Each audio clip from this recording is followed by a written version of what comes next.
My dad looked me dead in the eyes and said, "We spent 90% of your savings to buy your sister's house." And my sister, my own sister, just scoffed like I was being dramatic. Stay with me as I tell you what happened, and if my story hits your heart, I'd appreciate your support by liking, sharing, and subscribing so more people can hear stories like this. I remember standing in the middle of our living room, still wearing my scrubs from a long shift at the lab. My hands were shaking so badly, I had to hold them together just to stay steady. For years, I'd worked overtime, skipped vacations, packed lunches instead of eating out.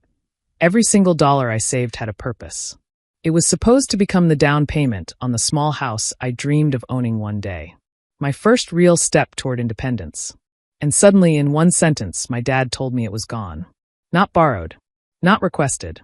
Not discussed. Just taken. Rowan leaned back against the arm of the couch, arms crossed, looking at me the way someone looks at a child throwing a tantrum in a grocery store. Her perfect hair, her perfect nails, her perfect confidence. All of it irritated me in a way I'd never felt before. "It's not that deep, Leona," she said with a snort. "You don't even need that money right now." I stared at her, feeling the world around me blur. "It wasn't your money to touch," I managed to say, but my throat was closing up. Dad sighed like I was the problem. "Your sister needed help. She's starting a family. Buying a house isn't cheap.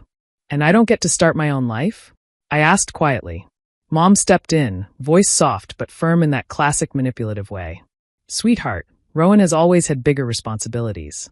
You're young, you have time to save again." Time.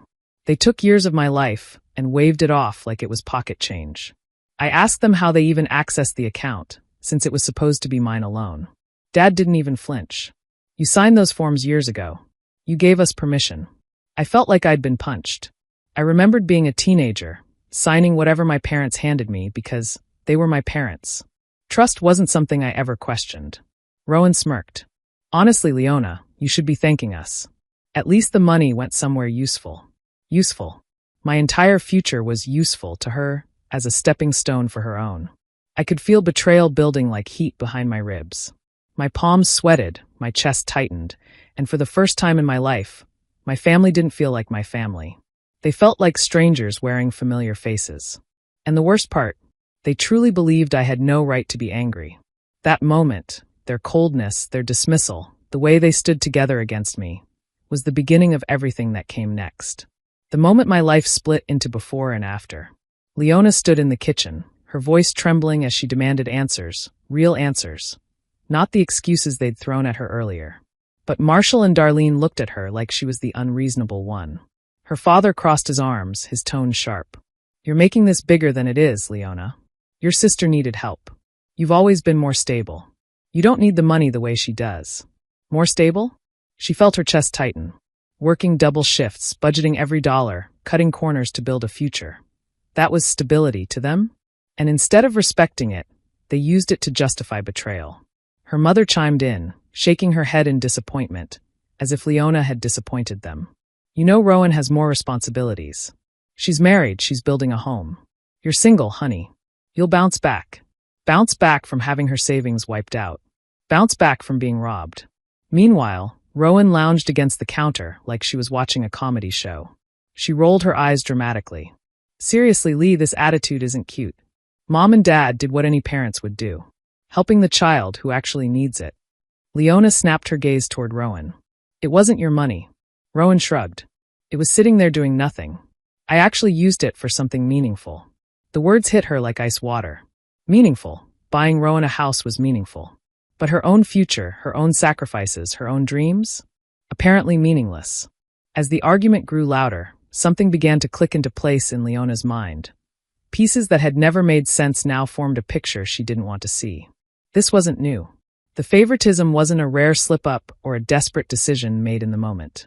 It was a pattern, a design, a history she had ignored because she wanted to believe her parents were fair, even if imperfect. She remembered small things at first. Rowan getting the larger bedroom, being excused from chores, being praised for bare minimum efforts while Leona worked twice as hard for half the attention. Then bigger things. Rowan getting a car for graduation, while Leona had to save up for her own used one. Rowan's college paid for, Leona taking student loans. Rowan's tantrums soothed, Leona's frustrations dismissed. And now this. The biggest betrayal yet. Wait, Leona said slowly, voice soft but unsteady. How long have you been planning this? Her father wouldn't meet her eyes. Her mother pushed hair behind her ear, her nervous tell. And Rowan? Rowan smirked. That was all the answer Leona needed. They had planned this for months. Discussed it behind her back. Moved money bit by bit, knowing she wouldn't notice until it was too late. All for Rowan's benefit. Leona felt something in her chest crack. Not just anger, but clarity. Cold, sharp clarity. This wasn't a mistake. It wasn't a desperate act. It wasn't even about helping Rowan. It was about using Leona because they thought she wouldn't fight back. They counted on her being quiet. They counted on her swallowing it. They counted wrong. Leona sat on the edge of her bed with her laptop open, her breath catching as she refreshed her banking app again and again, hoping she was misreading something. But the numbers didn't change. Her savings, years of quiet sacrifice, were almost completely gone. Line after line of withdrawals showed up, each one authorized with a signature she instantly recognized. But it wasn't hers. Her stomach twisted. Her father's handwriting. His looping M. His rushed signature she'd seen on school forms all her life. Her heart pounded as she drove to the bank the next morning. She kept telling herself there was some misunderstanding, something she just wasn't seeing. But the moment the bank manager pulled up her file, the truth became a blade. Mr. Briggs submitted these authorization forms several years ago, the manager explained, rotating the screen slightly toward her. They give him access to this account. Leona blinked hard. The forms were old. She must have been 19 or 20 when she signed whatever papers her parents handed her. She had trusted them completely back then. She never imagined they would use her own trust against her. That signature isn't mine, she whispered. The manager hesitated. It appears to match the paperwork on record. Leona felt the room tilt. Her father hadn't just taken her money.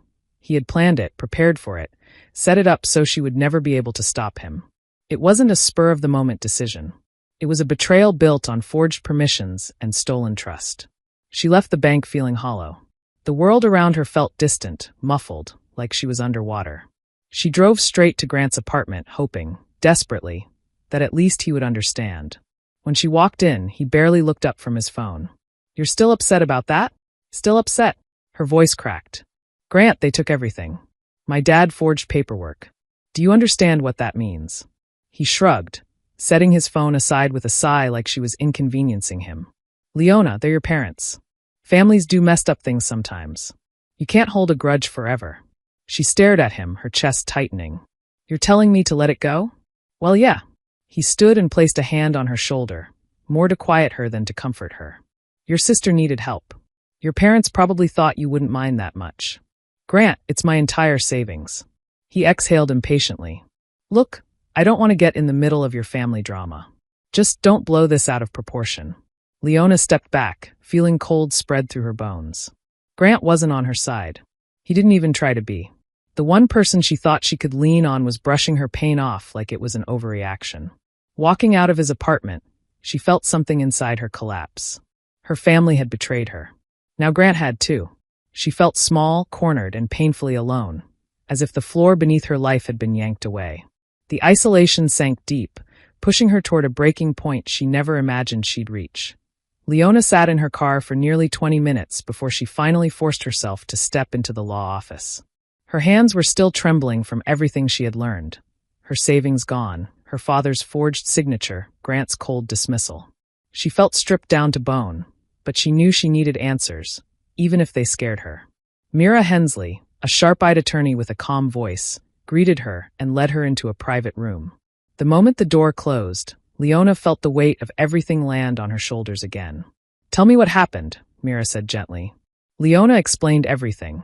Her savings disappearing, the forged documents, the withdrawals, the confrontation with her parents. By the time she finished, her voice was hoarse. Mira leaned back, her expression darkening. "Leona, forgery is a serious offense.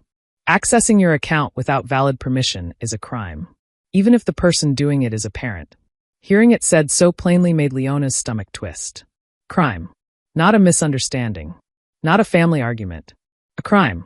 "But taking my parents to court?" Leona whispered, almost afraid of her own words. Mira didn't sugarcoat it. "If you want your money back, if you want accountability, if you want legal protection, yes. That's the path. And you have a strong case. Leona stared at the table. She thought about her mother's cold excuses, her father's dismissive tone, Rowan's smirk, the way she delighted in Leona's pain, the years of being treated as less, the birthdays forgotten when Rowan had an open house to host, the nights she stayed in her room doing homework alone while Rowan's problems became household emergencies, the praise Rowan received for every accomplishment, while Leona's were brushed aside like unimportant details. It wasn't just about money. It never had been. It was the years of being the backup daughter, the dependable one, the one who never required anything, the one who existed to make things easier for everyone else. I don't want to destroy my family, Leona murmured. Mira folded her hands. You're not destroying anything. You're responding to what they did. They crossed a line. You're choosing whether you're going to let them keep crossing it. Leona closed her eyes for a moment. She saw Rowan's face, smug and unbothered. She heard her father calling her dramatic. She heard Grant telling her to let it go. She felt that crushing sense of invisibility, the feeling that her life didn't matter as much as everyone else's. Then something in her shifted. She straightened her back. I've been the one who stays quiet my whole life. They did this because they assumed I wouldn't fight. Mira nodded. Exactly. Leona took a deep breath, her voice steadier than she expected. What do we need to do to start the process? It was the first time in days she felt a spark of power return to her. A slow, steady burn. The beginning of revenge, not loud, not dramatic, but deliberate. She wasn't going to let them walk over her ever again. Leona spent the next morning sitting on the floor of her small apartment, papers spread out around her like pieces of a life she was finally seeing clearly. Mira had told her the first step was gathering everything, dates, records, patterns, anything that showed how deep this betrayal went. So Leona forced herself to start digging. She logged into her bank account again, this time not as a panicked daughter, but as someone building a case. She printed every suspicious withdrawal, every transfer she didn't authorize. She highlighted the ones with her father's forged signature, her hands steady even though her chest still ached. Then she opened her old emails, messages she had ignored over the years because she never imagined they would matter. She found threads where Rowan had asked their parents for help, always followed by her mother reassuring her. She found messages where her father told her to focus on work, instead of worrying about family choices. One email from 2 years ago made her pause. Rowan joking about Leona's fund, like it existed solely for her benefit. She didn't know whether to cry or laugh. Next were the tax documents. Her parents had insisted on doing her early taxes for her to help. And for the first time she saw how they'd used her information without her permission. There were financial adjustments she had never approved, deductions she never knew existed. Mira had been right. This wasn't an isolated mistake. It was a long-term pattern. And the more Leona uncovered, the heavier the truth became. While she worked, her phone buzzed repeatedly. At first, she ignored it. But as the calls piled up, she finally glanced at the screen. Rowan. Again. And again. By the 10th call, Leona picked up, her voice flat. What do you want? Rowan didn't even try to hide the anger in her voice. I know what you're doing. Mom said you were digging into old files. You need to stop. Leona didn't respond immediately. She let the silence press down. You think you can drag our whole family through the mud because you're salty about a few dollars? Rowan snapped. You're being pathetic. Leona's jaw tightened. It wasn't a few dollars. It was my entire future. Oh, please, Rowan scoffed. This is why no one takes you seriously. You're dramatic, emotional, and now you're trying to turn this into some legal war? Grow up. But beneath her sister's sharp voice, Leona heard something else, fear. Real fear. Rowan wasn't worried about the family. She wasn't worried about Leona's feelings. She was worried that the truth, her manipulation, her entitlement, her pressure on their parents, would come out. Leona suddenly understood why Rowan was calling nonstop. You're scared, she said quietly. Rowan went silent for a beat, then hissed. You don't know what you're getting into. Leona hung up without replying. The tension between them had been simmering for years, but now it crackled like exposed wires. Rowan was unraveling, and Leona could feel it. Every piece of evidence she gathered tightened the rope around the lies Rowan had wrapped herself in. For the first time in her life, Leona didn't feel small standing next to her sister. She felt powerful, and Rowan knew it. The invitation came through a group text, one Leona hadn't asked to be part of. Family dinner tonight. We need to talk this out. She almost ignored it. But a small part of her wanted them to see what she had uncovered, wanted them to face the truth they had spent years burying under excuses. So she went. They chose a quiet restaurant, the kind with soft lighting and fake calmness. Marshall sat stiffly at the head of the table, Darlene clutching her purse like someone preparing for a storm. Rowan arrived last, smirking as she slid into her seat. "Well," Rowan said with a theatrical sigh, "let's clear the air so Leona can stop playing detective." Leona didn't respond. She placed her folder on the table, her fingers resting on it lightly. The sight of it alone made Rowan's jaw tighten. Marshall cleared his throat. "Honey, we want to put this behind us. We shouldn't let something like this tear our family apart." "Something like this?" Leona repeated slowly. "You mean theft? Forgery? Years of lying?" Darlene winced, already on the verge of tears. "Leona, please don't start." "I'm not starting anything," Leona said calmly. "I'm finishing it." She opened the folder and laid out the documents, printed transfers, authorization forms, screenshots of emails, tax inconsistencies. One by one, she pushed the evidence across the table. Rowan laughed, short and sharp. "Oh, come on, Leona. You think printing out a few papers makes you some kind of hero? You're embarrassing yourself." But the laughter died the moment Leona pulled out the final paper. "I already filed the reports," she said quietly. "With the bank, with the fraud department, and with my attorney." Marshall's face drained of color. You what?" Rowan leaned forward, eyes wide. "You're lying." Leona held her gaze. "I'm not." Darlene gasped, covering her mouth. Tears spilled instantly, the kind meant to guilt someone into backing down. "Leona, how could you do this? We're your parents." "You did this," Leona said, voice steady. "You walked into my life and took what wasn't yours. I'm simply responding." Rowan shot out of her seat, the chair screeching across the floor. "You think any of this will stick? Dad didn't mean harm. And I'm your sister." "You're the reason they did it," Leona replied. "And you know it." For a moment, no one breathed. Then Rowan grabbed her bag, muttering curses under her breath as she stormed toward the exit. The door slammed behind her hard enough to make nearby diners flinch. Marshall reached for the papers with shaking hands. "We can fix this. We'll talk to the bank." "Will." "You had your chance," Leona said. "All of you." Darlene sobbed into her napkin. Marshall's face collapsed into panic. The family image they worshipped had cracked open, and the truth they tried to bury finally stood in the open where it couldn't be ignored. Leona gathered her folder, stood, and looked at them one last time. "I'm done being the daughter who gets stepped on," she said. Then she walked out of the restaurant, head high, spine straight, leaving the wreckage behind. It was the first moment she truly felt dignity return. The first hearing happened faster than Leona expected. 1 week after the disastrous family dinner, she found herself standing in a quiet courthouse hallway, Mira beside her, both reviewing documents one final time. Leona's palms were cold, but her mind felt strangely clear. She wasn't the frightened daughter from before. She was someone who had finally chosen herself. When the judge called the case, Leona stepped forward, her heartbeat loud but steady. Across the room, Rowan sat with crossed arms and a tightly pinned smile, trying to project confidence. But the tension in her jaw said everything. Marshall and Darlene sat behind her, looking worn and fearful, but Leona kept her gaze forward. The proceedings began with the review of bank authorization forms. The judge raised an eyebrow at the signatures. "These are inconsistent," he said, glancing toward Marshall. "And the account holder states she never granted permission." Mira stood. "Your Honor, we also have emails and text messages indicating that Rowan pressured her parents into accessing funds that did not belong to her." Rowan shot up from her seat. "That's not true. My parents helped me because they wanted to, not because I forced them." The judge lifted a hand. "You will speak when addressed." Rowan sank back down, cheeks burning. Then came the financial review, Rowan's mortgage applications, income records, and debt statements. The courtroom grew heavier with each page read aloud. It became painfully clear she wasn't the successful, in-control realtor she pretended to be. She was drowning financially, using charm and manipulation to keep her life afloat. And Leona had been her emergency lifeline without ever knowing it.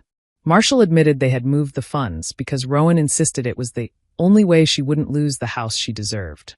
Darlene cried softly, repeating that they didn't think Leona would mind helping her sister. The judge exhaled deeply. "Regardless of intentions, this is theft. And the financial documents show ongoing manipulation." Rowan's face twisted. "You're making me out to be some villain." But it was too late. The evidence spoke louder than any emotional outburst ever could. Mira stepped forward again. Your Honor, we request an immediate freeze on the property purchased with the stolen funds. The judge nodded. Freeze granted until further investigation and resolution. The house cannot be sold, transferred, or altered. Rowan's mouth fell open. You can't do that. That's my home. Leona looked at her sister, really looked at her, and felt no sympathy. Rowan had stolen her dreams to fund her own life. Now the consequences were simply returning to their rightful owner. Then the judge addressed Leona directly. Ms. Briggs, do you wish to make a statement? Leona stood taller than she ever had. I just want what was taken from me. I'm not here for revenge. I'm here for justice. But deep inside, she knew the truth. She finally felt power again. As they left the courtroom, Mira whispered, You handled yourself with strength. Leona nodded slowly. She wasn't the quiet daughter anymore. She wasn't the easy target. She was someone her family could no longer ignore or control. Rowan wasted no time trying to rebuild control the only way she knew how, through lies. Within days of the court order freezing her house, she began calling relatives, neighbors, co-workers, and even old family friends. She painted herself as a victim, claiming Leona was jealous, vindictive, and trying to ruin her life over a misunderstanding. Some people believed her at first. Rowan had always been the charming daughter, the one who knew exactly how to twist a story to her benefit. Leona heard from an aunt who asked, Honey, did you really drag your sister to court over a family issue? Another cousin sent a long message lecturing her about forgiveness. Leona didn't respond. She didn't need to. The truth was already working its way to the surface, slow but sharp. Mira told Leona to stay calm, and she did. While Rowan burned through her energy trying to play the victim, Leona kept her focus on the case. She gathered documents, answered questions honestly, and showed up for every meeting prepared. She didn't post anything, didn't defend herself publicly, and didn't fall into Rowan's emotional traps. Then the next hearing arrived, and everything Rowan tried to hide came spilling into the open. When Marshall took the stand again, Rowan's confidence cracked. She expected him to defend her, to protect her the way he always had. But under the pressure of sworn testimony and visible guilt, Marshall broke. She insisted, he admitted, voice shaking. She told us she would lose the house if we didn't do something. She said Leona wouldn't fight it. She convinced us it was the only option. The courtroom fell silent. Rowan's eyes widened in disbelief. Dad, what are you doing? She hissed. Marshall couldn't look at her. Darlene looked torn between covering her face and fainting on the spot. The judge reviewed the evidence. Emails where Rowan demanded money, messages where she belittled Leona's savings, and the timeline showing how the withdrawals perfectly matched Rowan's financial crises. The truth was undeniable. Word spread quickly once the court transcripts became accessible. People who had believed Rowan began calling Leona with apologies. Neighbors who once greeted Rowan with respect now whispered about her behind their fences. Extended relatives who used to praise Rowan's success suddenly fell quiet. And the hardest hit? Rowan's job. Her brokerage, known for its integrity-first branding, released a formal statement distancing themselves from her actions. Her license was put under review. Clients pulled out of contracts. Her reputation, once polished and admired, crumbled in days. Rowan tried to salvage what was left, but every lie she told only highlighted the truth she had tried to bury. Leona didn't gloat. She didn't celebrate. She didn't need to. She simply watched, calm and steady, as the legal system peeled away the facade Rowan had lived behind for years. For the first time, everyone saw Rowan not as the golden daughter, but as the architect of her own downfall. And Leona? She stood in the middle of it all, quiet, composed, and finally seen for who she really was. The daughter who refused to be stepped on anymore. The courtroom was packed the morning the final ruling was scheduled. Leona sat beside Mira, hands clasped in her lap, feeling a steady calm she hadn't felt in months. She wasn't nervous. She wasn't scared. She was simply ready, for closure, for accountability, for the truth to finally settle where it belonged. Rowan entered moments later, looking nothing like the polished realtor she'd always pretended to be. Her hair was unkempt, her clothes wrinkled, her eyes swollen. Behind her, Marshall and Darlene walked stiffly, weighed down by the gravity of everything they had allowed to happen. When the judge began reading the ruling, the room fell silent. After reviewing all evidence presented, he said, his voice firm, the court finds in favor of the plaintiff, Ms. Leona Briggs. Leona exhaled, slow and controlled. The judge continued. Restitution of the stolen funds is hereby ordered in full, including penalties for unauthorized access and financial damages. Additionally, Mr. and Mrs. Briggs will complete a mandatory financial responsibility program. Darlene sobbed softly, her face buried in a tissue.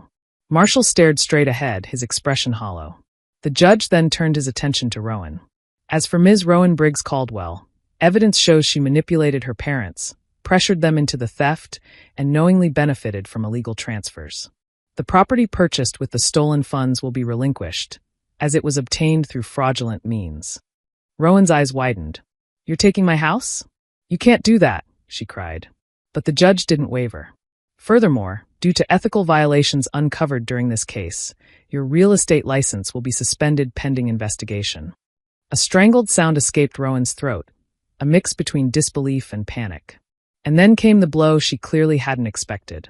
Court records indicate significant marital strain due to financial dishonesty.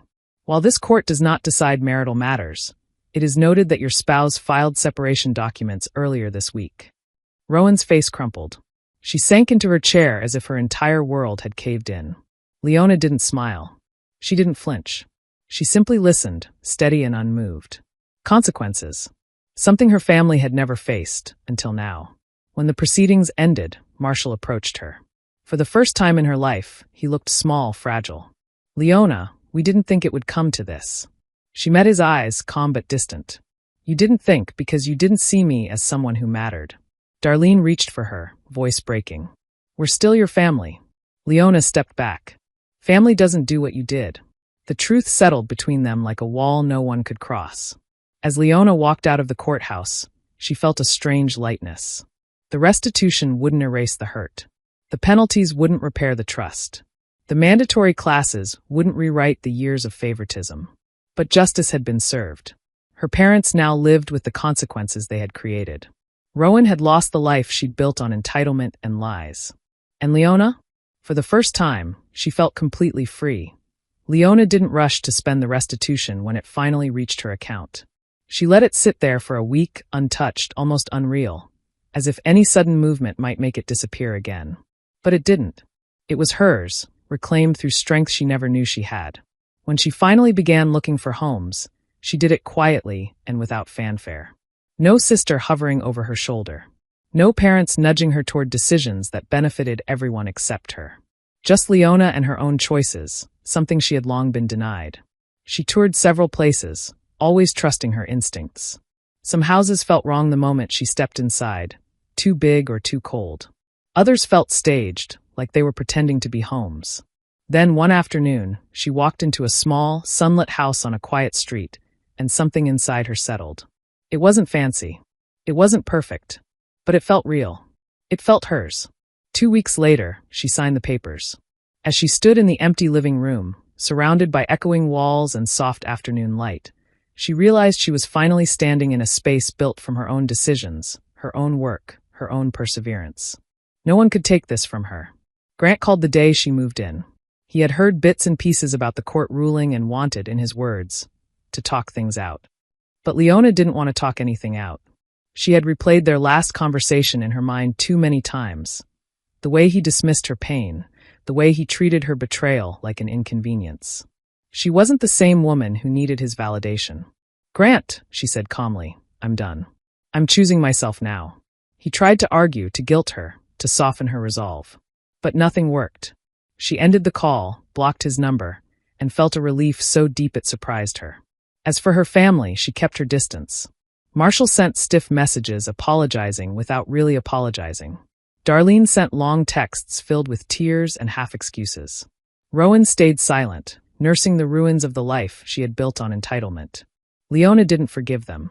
She wasn't ready, and maybe she never would be. Forgiveness wasn't owed, it was earned. And they had earned nothing from her. But she also didn't carry hatred. She carried clarity. On her first night in her new home, she sat on the floor with a cup of tea, surrounded by boxes she hadn't bothered to open yet. The house was quiet, but it didn't feel empty. It felt peaceful. It felt like a beginning. As she leaned back against the wall, she realized something important. The story wasn't about the money they stole. It wasn't even about the court victory. It was about the moment she stopped being invisible.